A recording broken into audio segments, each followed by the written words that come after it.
want to take just a deep breath with me for a second?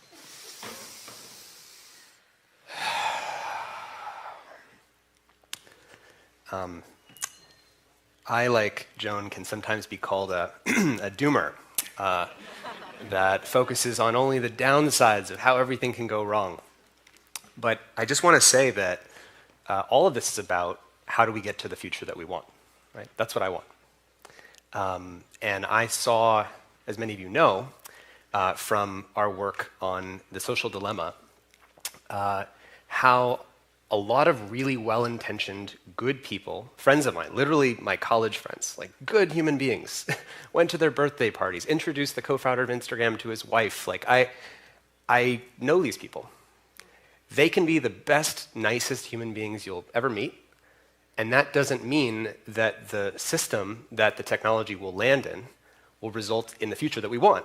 And so the question is, how do we get to that good future that every single person in this room, including everybody building the tech, actually wants? That's the question, right?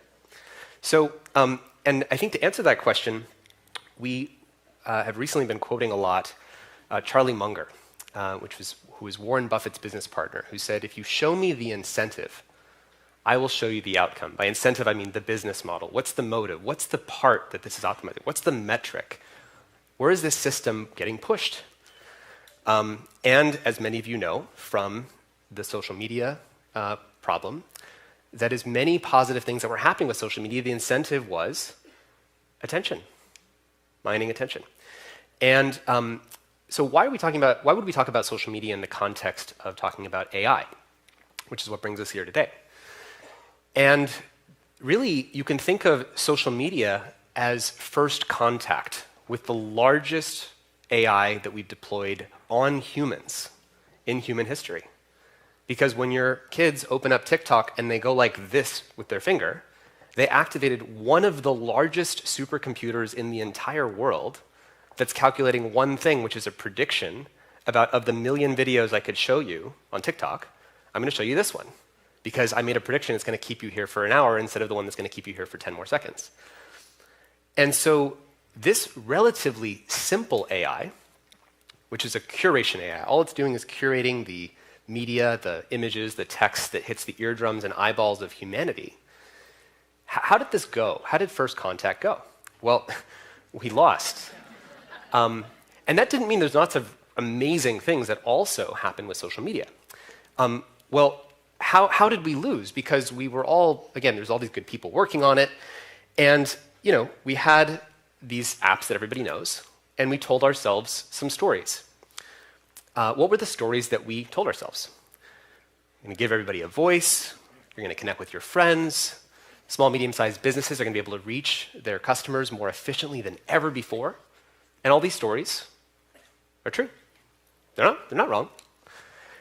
How many people here in this room, since this is the wisdom community, by the way, this is one of my favorite communities, and my work was kind of born in this community many, many years ago, so it's always really a deep pleasure to speak with you because I know that the things that bring you here are the same things that motivate my work. And how many people here know Byron Katie's work on questioning your stories?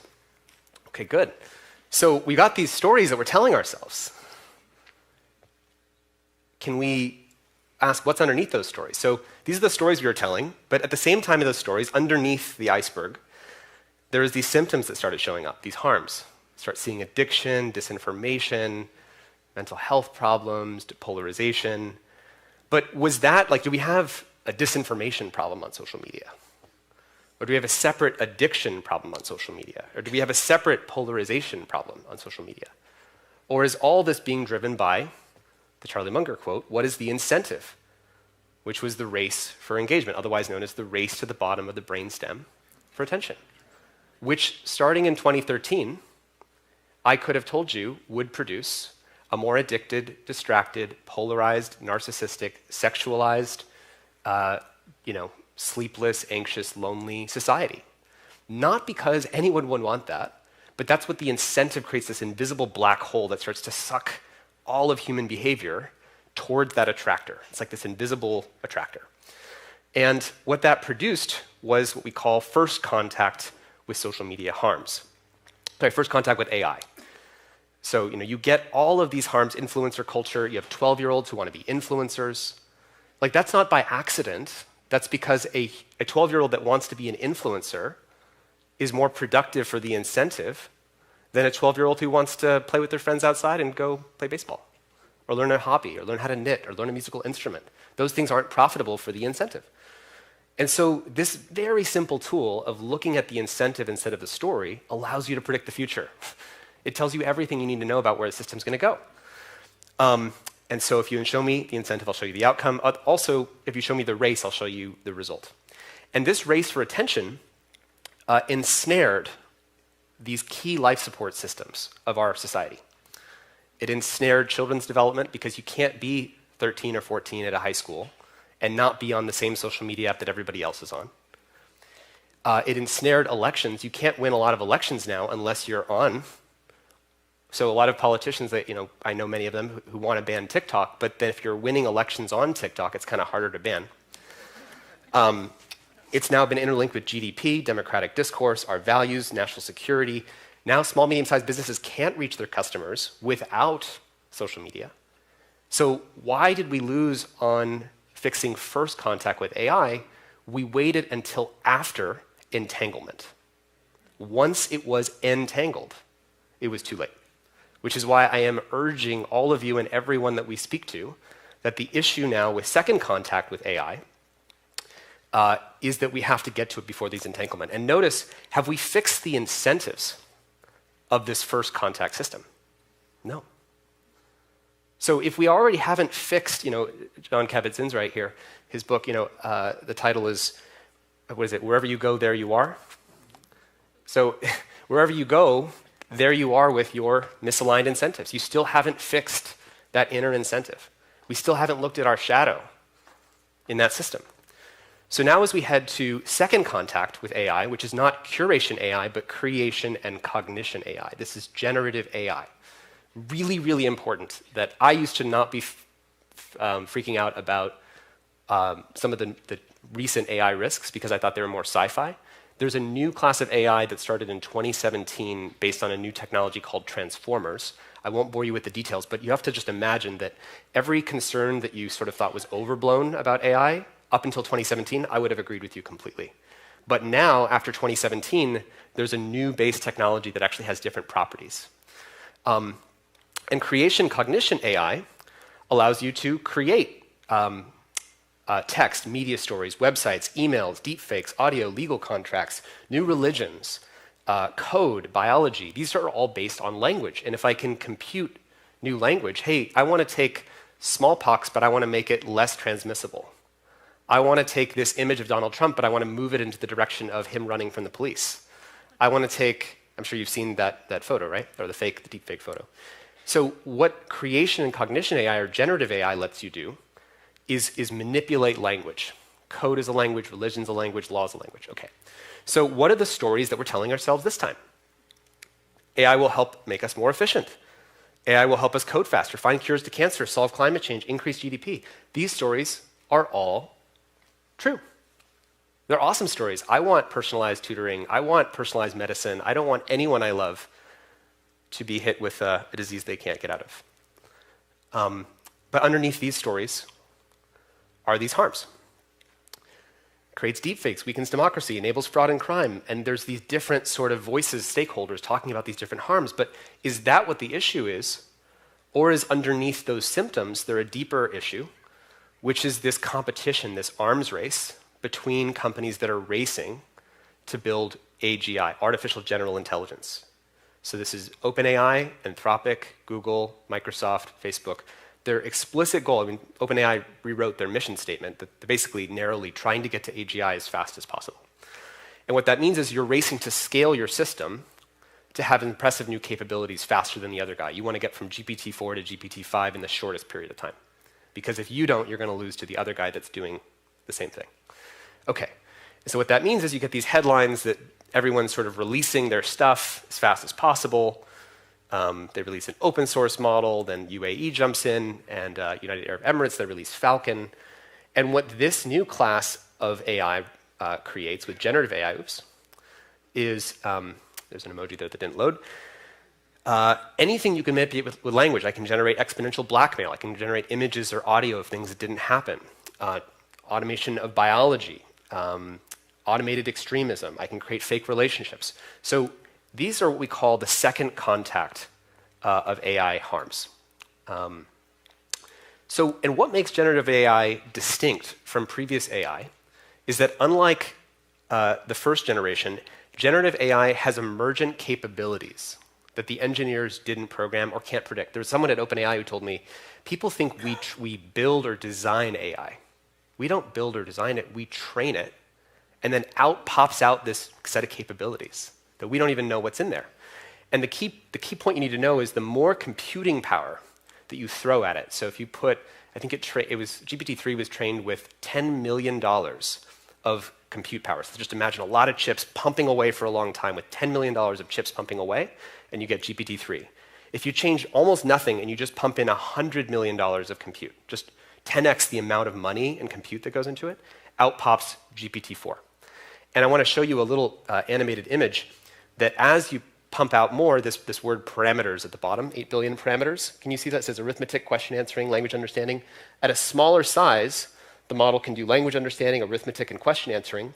If you scale it up, it starts generating summarization, code completion, translation, common sense reading, local logic, and pattern recognition. Suddenly it can do joke explanations. I'm not kidding you. You can give it a joke or an image or a meme, and you can say, what's funny about this? And it will suddenly be able to do that task. No one even programmed it to do that. How can you govern something that you don't even know how it works or what capabilities it will have? So you're just scaling power. There's another graph of this. So this is, again, a graph of as you scale compute. So just forget the big numbers going up means you're scaling compute, right, in the bottom. And so out pops on the right one, Persian Q&A. Here's compute going up, and then suddenly at 10 to the 24th, it knows how to answer questions in Persian. No one taught it how to do that. But it read enough Persian over here, it read enough about question answering over here, and boom, out pops some new combination of those two things. And the head of SVP of Google AI, Justine, said, although there are dozens of examples of emergent capabilities, there are currently few compelling explanations for why they emerge. GPT-3 silently taught itself research-grade chemistry, and it took 2 years after it had come out before someone had actually realized that GPT-3 could do the same level of research-grade chemistry knowledge that systems that were specialized in chemistry. So let's see here. And the thing that separates generative AI, I'm going to go through this quickly because I actually tried to time this appropriately. What it lets you do with generative media is move between different languages. So you map all of the text space of text, and you map all the images, and then you start associating them together. And what that lets people do, as you know, is you can pop in a phrase like Google soup, and you get suddenly out of nowhere this new creative image. And a lot of people want to say, well, hold on a second. The AI is just learning from us, so it's just a reflection of what we are, right? It's just simple pattern recognition. This is not a complete story. I want you to see this image for a second. This is an image that has never before existed. And I want you to think about the creativity in this image. There's a visual pun going on. The Google logo is plastic. The plastic is melting in the soup, which means that the machine has to know that soup is hot. But then the visual pun is that the yellow of the plastic starts melting into corn, which is also in soup. And it's generating all of that complexity, right, where no one taught it to do that. And so in the scaling, notice that there were earlier image systems where if you said Google soup and you punched that into the generation before, it would have been a less creative version, right? And mostly what they're changing is they just pump it with more compute and more data, and out pops more creativity. So that's what you need to know in terms of why this is going at a dangerous pace, because if you just pump in, instead of $100 million, the next one's going to be $1 billion, right? And right now, it's a race to raise the capital to do that.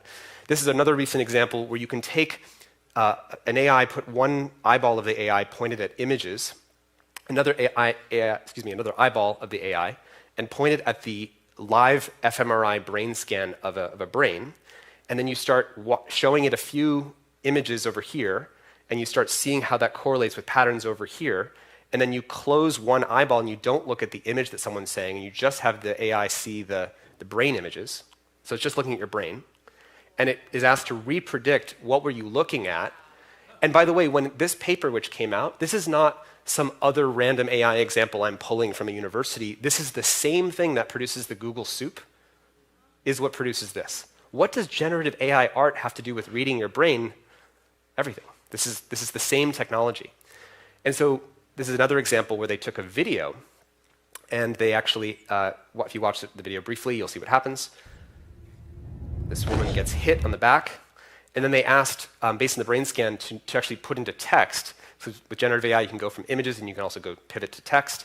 You can say, what did it see? And it says, I see a girl that looks just like me get hit on the back, and then she is knocked off. And so this, again, emerged without the engineers necessarily programming it to do this. It also can translate between the language of English and computer code, because you can read all the computer code inside of Google. By the way, there's more code, I think, inside of Google than there is on all of GitHub. But you could scan, so Google can build their code system to look at all the code that they've ever trained, but you can build another one to look at all the code that's ever been on GitHub, and you can train it to start looking at security vulnerabilities. So GPT-2, if you asked it, can you find a security vulnerability in this code, it could not do that. GPT-3, if you said, can you find me a security vulnerability in this code, it could not do that. GPT-3 could do it like a little bit, a few times. GPT-4 can do it more times than that. And so my co-founder, Aza Raskin, actually did this. He said, can you find me a vulnerability in this code, then write code to exploit it. All he said to the computer was, describe any vulnerabilities you may find in the following code, and then write a Perl script of them. So he pasted in the code along with this text at the top, and out popped basically the vulnerability in the code. And while you might say, well, OK, maybe it can do it in that example now, it's not that good now. You might be right, it's not that good. The problem is when they scale it again, like 12 months from now, or a few months from now, we don't know what capabilities are going to pop out. Similarly, with generative AI, you can, as you release these capabilities, it lets you predict, instead of the next word or the next pixel of the image, you can predict the next sound. And so the first 3 seconds of this are real. It's a real person talking, even though she sounds robotic. And then the last part after the dotted line is generated speech. So if you're ready, listen to this.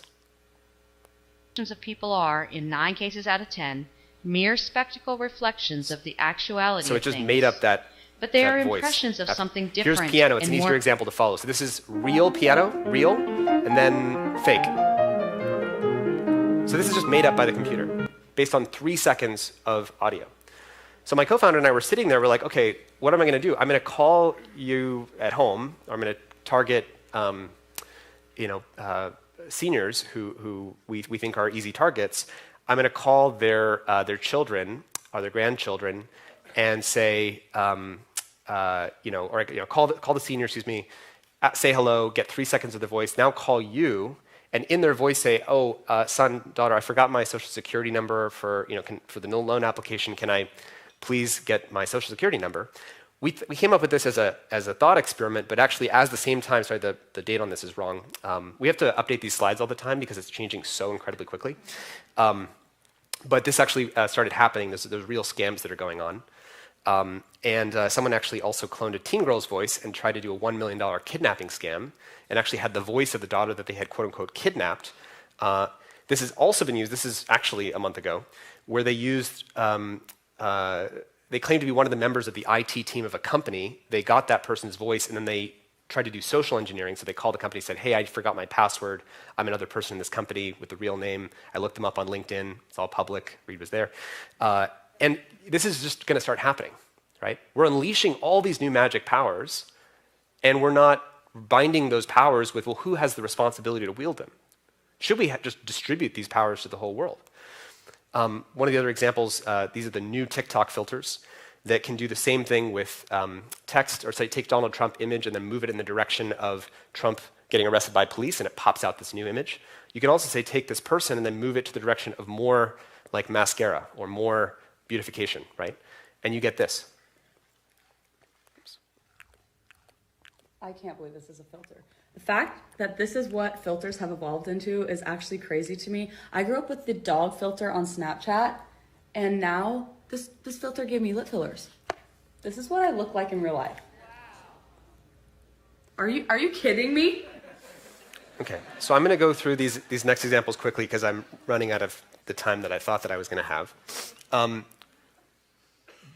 The incentives are what's going to drive how this technology gets deployed, right?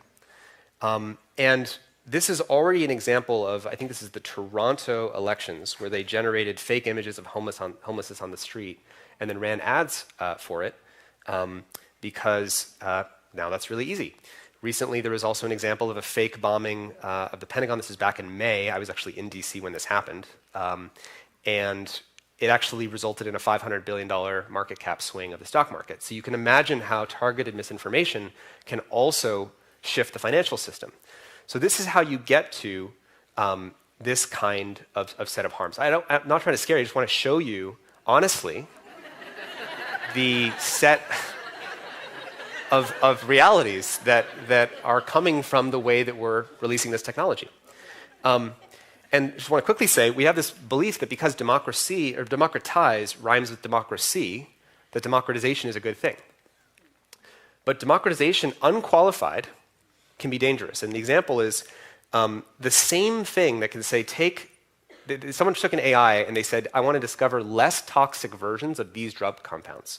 So the AI starts searching and saying, let me find less toxic versions. And then what they did is they took that paper and they flipped it around and said, instead of going less toxic, could you just literally, they changed one variable. Can I find more toxic versions of these drug compounds? And within 6 hours, it found 40,000 toxic molecules, including rediscovering VX nerve gas. So you do not want to open source all these capabilities into the world unqualified. It's the simplest of all human mistakes. And the people who are working on this say that they can't even keep up with the pace at which these capabilities are released. This is a co-founder of Anthropic who said, tracking progress is getting increasingly hard because progress is accelerating.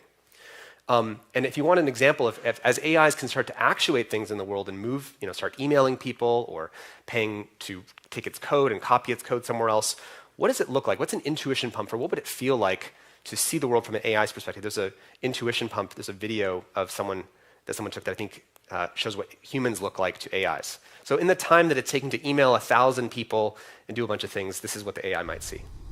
So humans, by comparison, look like plants to the time of how many things that if I'm an AI, I can email people, I can buy things online, I can start a new business, I can start a website, and I can do all of that between the time that you're sitting there nodding your head to this presentation. Right? I'm going to skip past these things because I really want to get to the other part. Let me go back.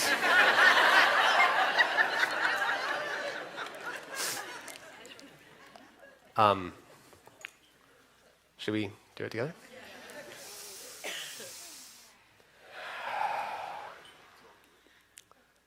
So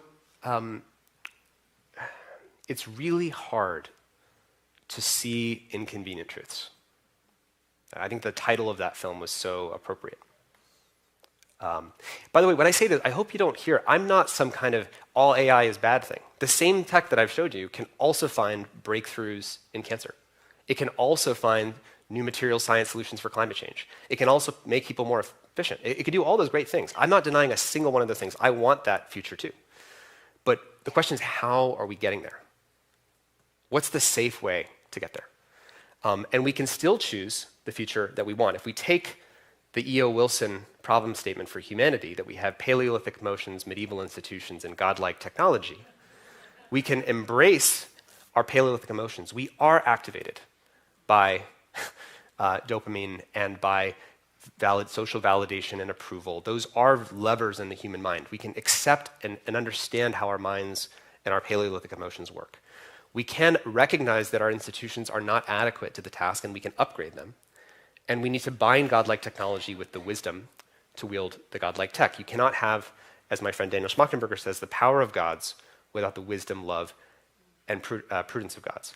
And the way that I actually really want you to see this, and this is teeing up Josh's talk later today, in his podcast on the Emerald, on how AI is giving humanity these magic powers and forces us to kind of approach this problem in a mythic way, is that I think AI is truly forcing a rite of passage for humanity. Because it's forcing us to look at our shadow, at all of the ways that we have not acted in a mature enough way. If you are immature enough to believe the own positive-sounding stories you tell yourself because they sound good to you, well, we know exactly where that logic goes. So you either get the Byron Katie belief upgrades where you get this maturity that you need to question your own stories and be willing to look at that, or we end up in a pretty bad world. And so I really do think that this is the moment to look at and internalize our shadow. Because on the one hand of the equation, what is the system of capitalism given us? We've got GDP growth, poverty reduction, modern medicine, super cheap energy, cell phones, global travel. It's amazing, this list of benefits on the left-hand side. These are all true. It's incredible. But what has been the shadow of that economic system? Obscene inequality, oops, it's cut off. Obscene inequality, forever chemicals in our environment, extinct species, plutocracy, planetary boundaries. This is the shadow of that very same system.